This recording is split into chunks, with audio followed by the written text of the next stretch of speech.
Hey everyone, Tyson the Subaru Specialist from Subaru Prince George here. Today we're taking a look at the 2023 Subaru Forester Premier. This is our top-end Forester.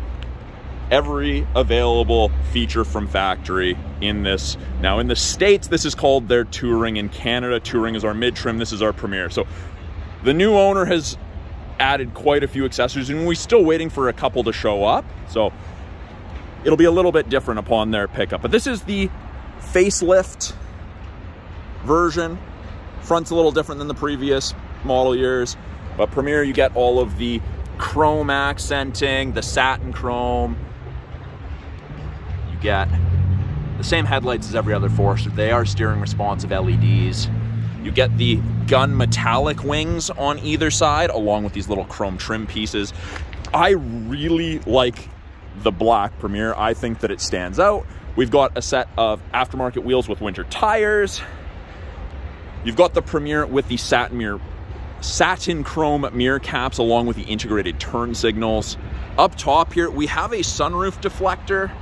I'm personally a little unsure of this. I've never been in a vehicle at highway speeds with the sunroof open with one of these, so I don't know exactly how effective this is, but it definitely adds to the look of it. We've got Subaru crossbars up here. And you get the satin chrome roof rails with the Premier as well. Now on the body of this Forester, we have the body side molding. So the idea is if someone opens a door into you, this should hopefully take the brunt. It's kind of mid-level as opposed to the door itself, because this is a lot cheaper to replace than getting a dent fixed. We have STI door cups to protect from fingers and rings. Won't stretch that area up. We have splash guards, a little bit extra coverage, and you do get the satin chrome pieces along the bottom, the trim. We've got the STI rear side door garnish. STI accessory there. So there are a couple other STI accessories you can get for these. Just that and the door cups in this one, to my knowledge. And you get the chrome handles with the Premier. So I really like the Premier in black. I think it's a sharp looking car vehicle. Chrome badging on the back. You get the stainless bumper step pad. So this is designed to stop you from scraping up the bumper itself. This takes it. This is a little bit more durable than paint. We have the Subaru hitch and 4-pin wiring. So the wiring's right there, and this is the 2-inch receiver. So the Forester is rated to tow a max of 1,500 pounds. That gets the same 2-inch receiver as the Wilderness. The Wilderness has a 3,000 pound tow rating. We've got backup sensors in the rear bumper, and they will actually apply the brakes if it thinks you're gonna hit something in reverse between speeds of 1 and 15 kilometers an hour. It is a power lift gate. If you're doing it from the door, line up with those 2 stars. It's right in the middle. There we go. Or you can do it from the key or the driver's seat. In the back, Forester big square boxy rear end, which is really, really nice. You can fit a lot of cargo in that. Oh, there we go. And privacy cover hides everything from the top of the seats down.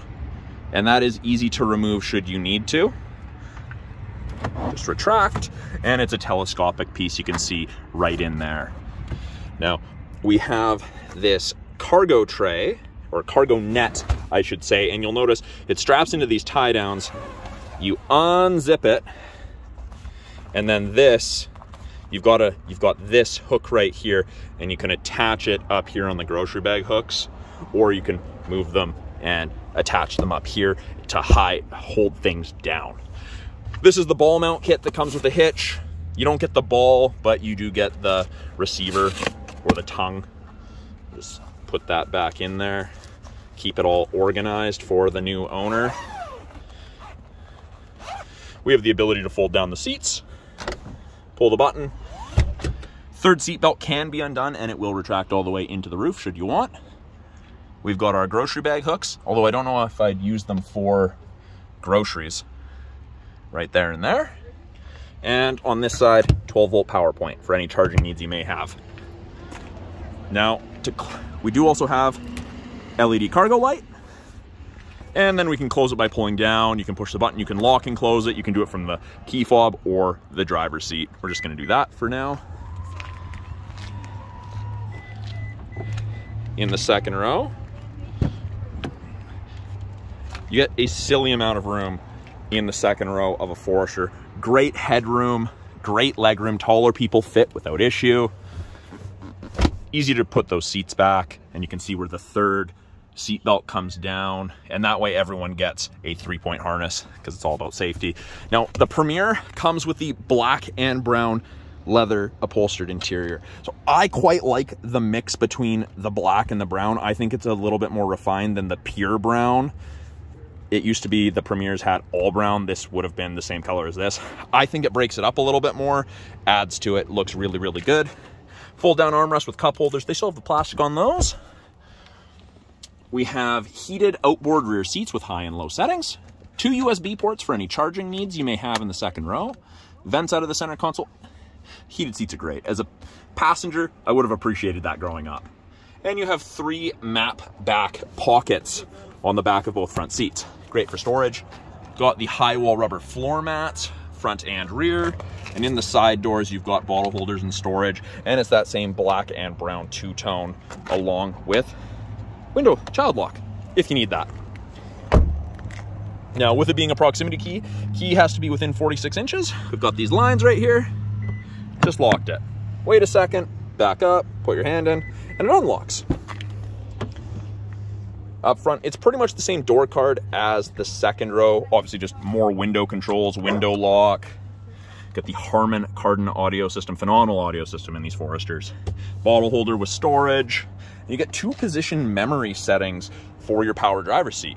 And it's that same black and brown two-tone leather upholstery in this. A little bit more bolstering up front than in the second row. Very, very comfortable seats. And being memory seats, it's a power seat.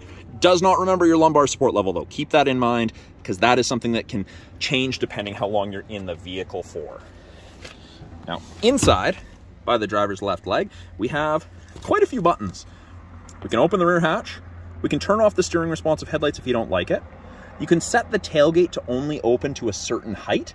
So if you park in underground parking, low garage, under a tree, and the hatch would contact a tree or something, you can make it so it doesn't open all the way. Scroll wheel controls the brightness of your gauges and radio screen. The ability to turn off traction control, disable the auto start stop. You can turn off blind spot detection and rear cross traffic alert. That's the driver focus system, and we'll talk about that. So it is push button. Foot's on the brake, light goes green, green means go. There you go. Screen comes on. So first things first, I'm gonna show you blind spot detection. So I don't know if you can see it, there's a little screen on the side of your mirror. And that's what it looks like when someone's in your blind spot on the corresponding side. Doesn't give you an audible chirp, but it flashes at you if you put your turn signal on while that's activated. Doesn't eliminate shoulder checking, but it is a great aid. I really, really like it. Steering wheel is tilt and telescopic. You move it up, down, in, out, depending how you like to sit and drive and the positioning of your arms.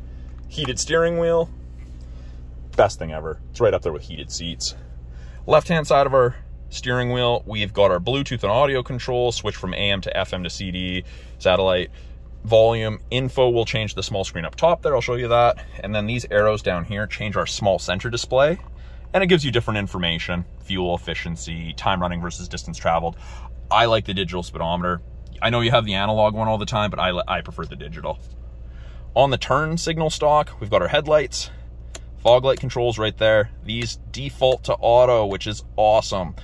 The other thing is, if you drive with your headlights and taillights turned on fully, when you shut off the Forester, they will shut off as well. They don't stay on and kill your battery unless you turn off the Forester, then turn it on. So I really like that. It's a great feature. We do have these paddles, downshift and upshift. You can manually select your own gears if you want. Right-hand side here, we have our adaptive cruise and our lane centering. And both of those use our 2-color stereo eyesight cameras, Subaru's eyesight system, to do adaptive cruise, keep you in the middle of your lane, do automatic emergency braking, all the safety stuff. And this is Eyesight 4.0, the latest gen, latest and greatest, wider field of view, more sensitive. It detects pedestrians and vehicles and children better. They won't give you statistics for animals, but I do have a customer who told me that it stopped him from hitting a moose. So that in and of itself is pretty cool, and it's worth it, in my opinion. So cruise on. There's up to 4 bars ahead of you in the Forester there. That's the follow distance. 4 bars at 100 kilometers an hour is roughly 150 to 180 feet behind the vehicle that you're following, if you catch up. And then I've just turned off and back on lane centering above 60 kilometers an hour. If the cameras can see the road lines, it'll illuminate whichever side it can see, and it'll actually give you gentle steering input to keep you in the middle of your lane. 2 different drive modes, intelligent and sport. So it defaults to I for intelligent, and you can see that down there by the park icon. I'm going to press S. You're going to notice that yellow line's a little steeper than the blue, a little bit more aggressive. You're going to sit at a higher RPM. You're going to accelerate faster, but you're going to use more fuel. Good for passing, more spirited driving. Up top here, you can see that little light right there. That is the infrared camera part of the driver focus system. It's trying to scan me in. You can actually do your memory position based off of scanning in your face, but it'll tell you if you're distracted, if you're not paying attention to the road. It's supposed to tell you if you're tired as well, but I haven't been able to experience that myself. It'll actually flash a little cup of coffee right there. So you can turn that off if you don't like it, and that's easy to do. And you'll notice when you turn it off, that light goes gray, letting you know it's off. Info screen. You can change with the info button on the left-hand side of the steering wheel, that one I pointed out earlier, and you get a bunch of different screens with a bunch of different information, depending what you want to look at. So it's what you're happy with. Below that, or actually, you know what? I won't skip over this. Climate controls here. So it is dual zone climate, and it ranges from 30 on the high side all the way down to 15. Freezing to tropical, depending how you and your passengers want it. It is easy to sync back to just driver. You can see your fan strength. You can see where your airflow is being directed. It's really easy to see. It's really easy to keep an eye on. Below that, we have our 8-inch radio display. So in the Limited and the Premier, you get built-in navigation, no subscription, lifetime. You've got it. You don't have to pay for it to keep it. It's powered by TomTom. It's easy to use. Got access to Apple CarPlay, Android Auto, the My Subaru app. Apple CarPlay, Android Auto. In the Forester, it is a wired connection. It is not wireless. Keep that in mind. CD player. Yeah, I know, it's kind of weird. You don't see many vehicles with CD players. Subaru still does it, which lots of people like. Won't have access to the My Subaru app because the vehicle's not registered in their name. When you put it in reverse, backup camera pops up. Rear assist braking's active. Parking sensors are active. You can see the top of the bumper. If I wanted to clean the backup camera on the windshield washer stick, twist and hold this back end towards yourself, and it will drain fluid over the camera. I'm not going to do that because it's nice and shiny right now. I'm not going to wreck that. Physical buttons, so you can use these instead of the touchscreen if you want. You want to go to map, home, media. So you kind of get to double up on that. Still have volume knob, still have tuning knob. Below that's our climate controls, driver side temp, passenger side temp, fan strength, mode changes where airflow comes from.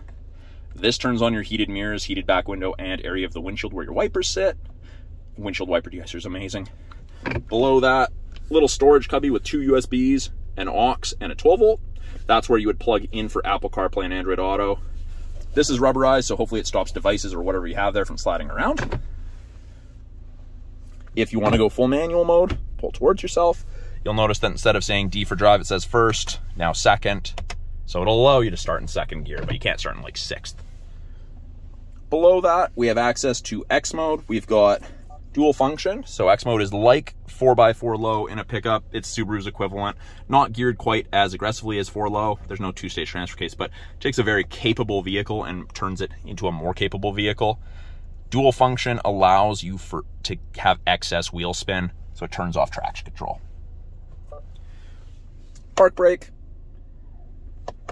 And then heated seats high and low for both the driver and the passenger, which in leather is amazing. And then my favorite feature ever in any vehicle, auto dimming rearview mirror with the built-in home link. So you can hook up to 3 separate garage doors to your mirror should you want to. And then we have lane sway assist and automatic emergency braking. This here in BC actually saves you 10% on your basic insurance. When you subscribe, you've got SOS and roadside through the connected services, and we have a panoramic sunroof. So important to note, this is not a tilt sunroof, it's slide only, which is why this visor is so large. So it should hopefully deflect the air and stop wind noise and stop bugs from coming in. So that is a quick look at the 2023 Subaru Forester Premier. If you guys have any questions about this vehicle, any of the tech in the vehicle, or any of the vehicles in our lineup, please put them in the comments below. I'm always looking for new stuff to make for you guys. Thanks for watching. We'll talk soon.